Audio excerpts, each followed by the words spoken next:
This coronavirus shit is for real. And we out here as public workers doing our job, trying to make an honest living to take care of our families. But for you to get on the bus and stand on the bus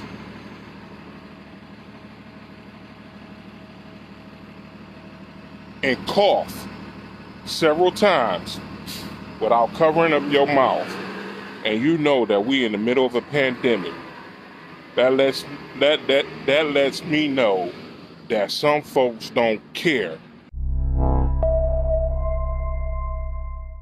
Welcome to The Real News. I'm Jess Lenore.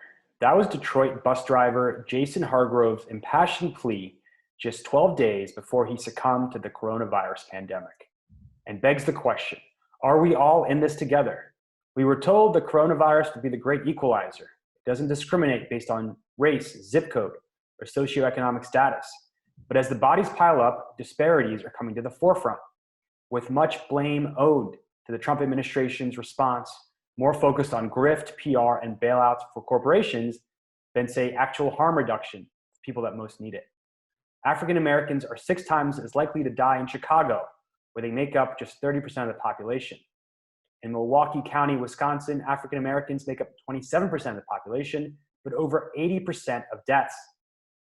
It's a similar picture in Louisiana, 28% of the population, but over 70% of deaths. These disparities are no mistake. Frontline workers like Jason Hargrove don't have the privilege of working remotely or social distancing. Well, now joining us to discuss this is scholar, activist Lawrence Brown. He's at the University of Wisconsin Public Health Institute. Thanks so much for joining us. Thank you. I wanted to ask you, give us the latest on the Wisconsin elections. We know there was what's been described even by the lieutenant governor as voter suppression.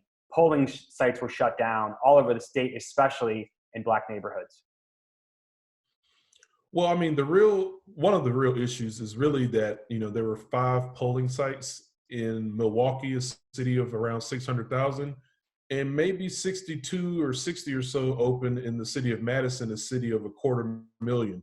So you look at just the overwhelming disparity in terms of the number of polls open, if you're looking at equity there. But then also there's the question of whether or not the polls should have been open at all in the middle of a pandemic. And so I think, those are some of the questions that I think activists here have raised, and some of the disparities that were on the table as Tuesday's election went underway. So your new piece is the Coronapocalypse, why COVID-19 targets redlined Black neighborhoods in hyper-segregated cities. Makes me think of St. Louis, which is, just right, where Ferguson is just right outside of. All of St. Louis' deaths from coronavirus are African-American, 12 out of 12. Yeah, I mean, in that piece, I really try to outline that many of the cities that we're seeing have the most impact from COVID-19 are indeed hyper-segregated cities. And hyper-segregation is a category discussed by several scholars, but really Douglas Massey, who wrote the book American Apartheid with his colleague Nancy Denton, him and his colleagues really outline the multiple ways that cities can be segregated. And they use 5 measures: concentration, centralization, clustering, isolation, and unevenness. And when cities rank over a score of 60 on any one of those measures, they gain one of the categories. And the 5 categories that they use were low, moderate, highly segregated, and then hypersegregation category 4 and hypersegregation category 5. And so you have those 5 ways or categories you can look at for hypersegregation.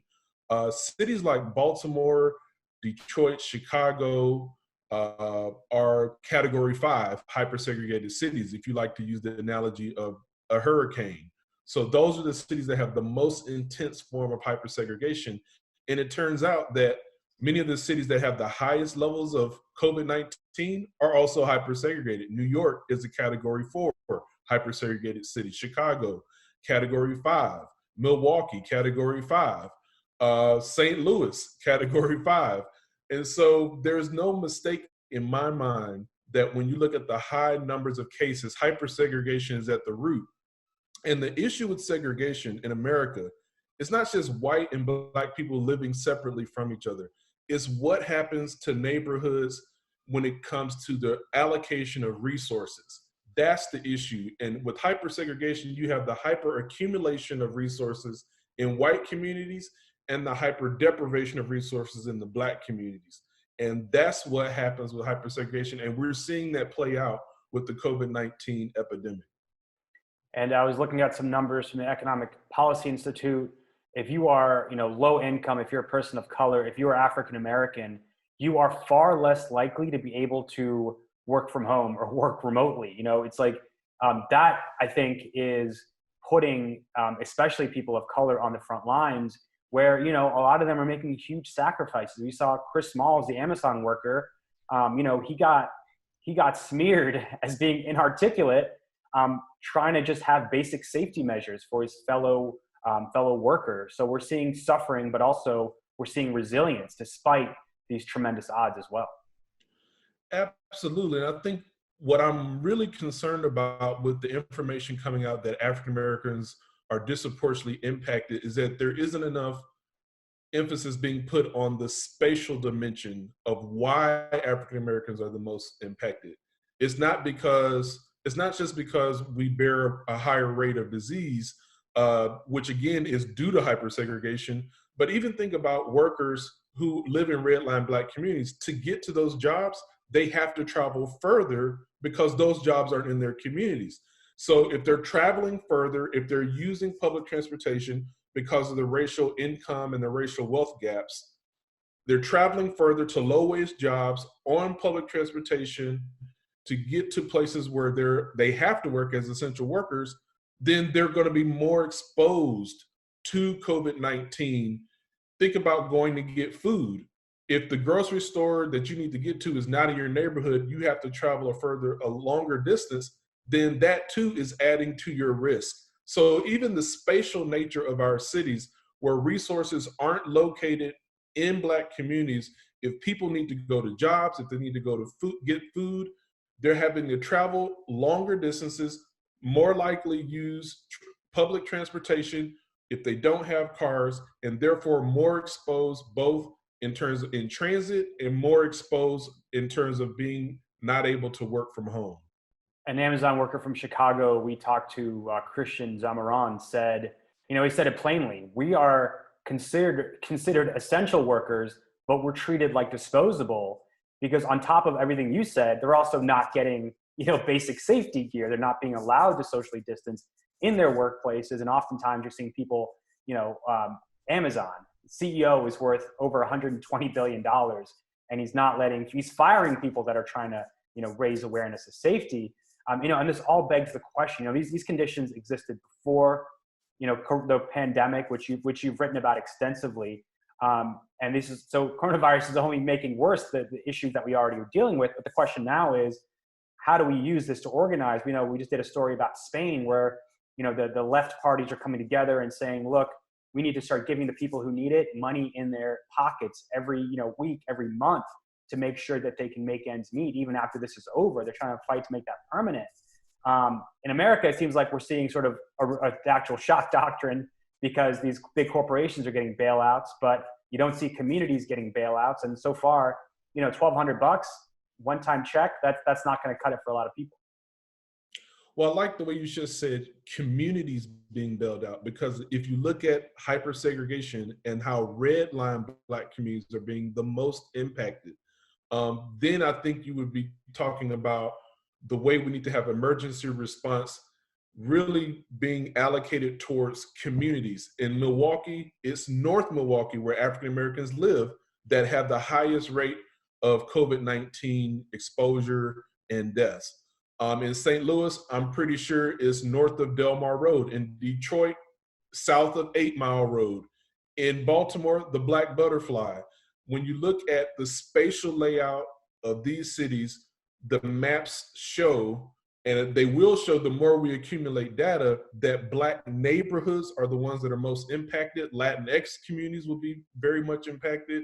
Native American communities and reservations will be very much and disproportionately impacted. So those communities actually need a greater level of emergency response. And I don't mean militarized hyper policing in terms of response. I mean, actually what we should have is an army of community health workers really deployed in these communities, compensated well, which would help the employment issue, but actually folks going out, because it's not just a matter of the word not getting out or us really trying to address this issue. It's also a trust factor that we have to address. Many people of color do not trust the healthcare system, and the messaging, if you look at it, is not going out in a way that really speaks to the different cultural communities that we have in this nation.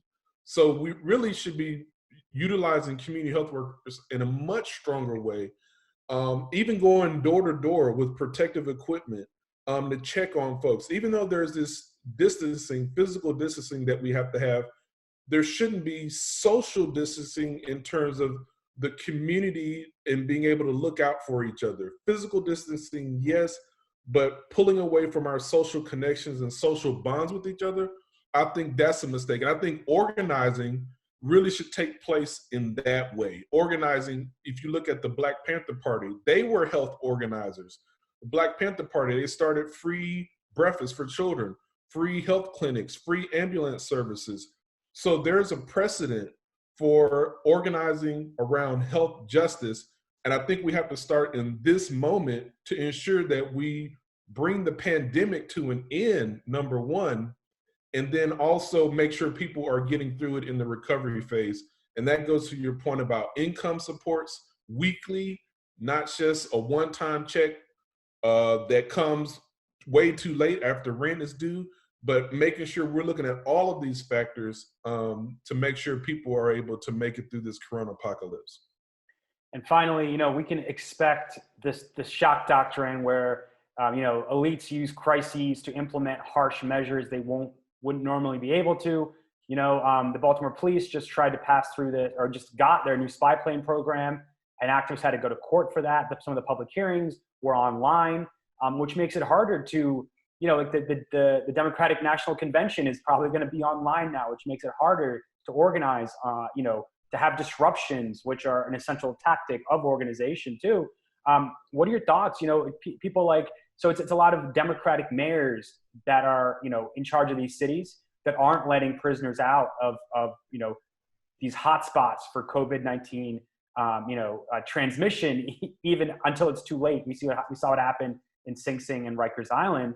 And you have people like, Democratic Governor Andrew Cuomo, who's using this crisis to cut health spending and has rolled back progressive bail reform, and there's not much opposition to that. Do people need to start looking at this seriously going forward? Absolutely. I mean, one reason you have Democratic mayors that are engaging in regressive emergency response practices and policies, again, is because of urban apartheid. That's what they're used to actually doing in normal times. So when you have a pandemic come and that's your automatic reflex, you're not going to push with vigor the type of protections that are needed during the pandemic. If you've been used to evicting people and engaging in foreclosures and having high levels of food insecurity and not desegregating cities, not just in terms of where people live, but desegregating the resources in those cities.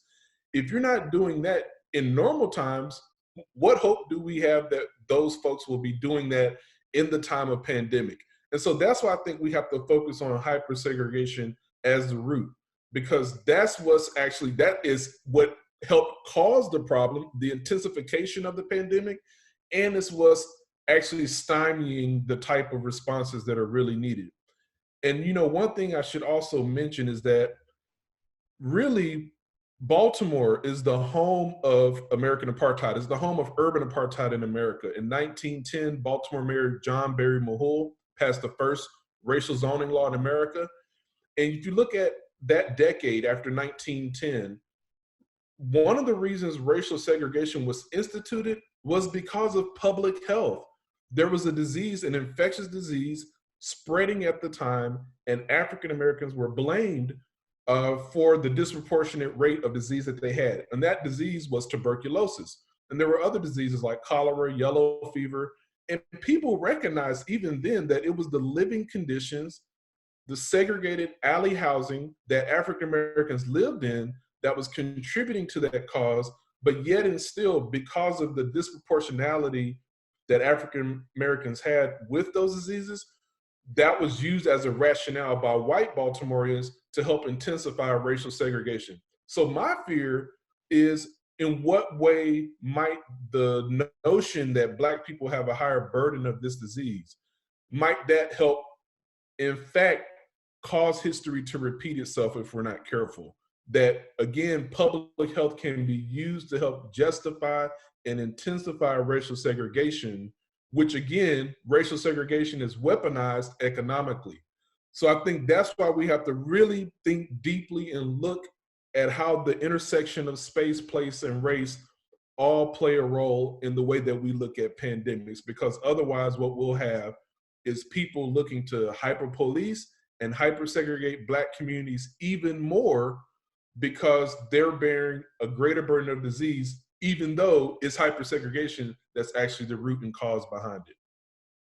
That is a powerful note to end on, Dr. Lawrence Brown, and thank you, obviously raising Baltimore, because, you spent a lot of time here, you made great contributions to the city, and, you keep giving these contributions, so we all appreciate it here. Thank you so much for joining us. Absolutely. Power up to the Black butterfly. And thank you for joining us at the Real News Network. Thanks a lot for watching. Appreciate it. But do us one more solemn favor. Hit the subscribe button below. You know you want to. Stay up on the videos.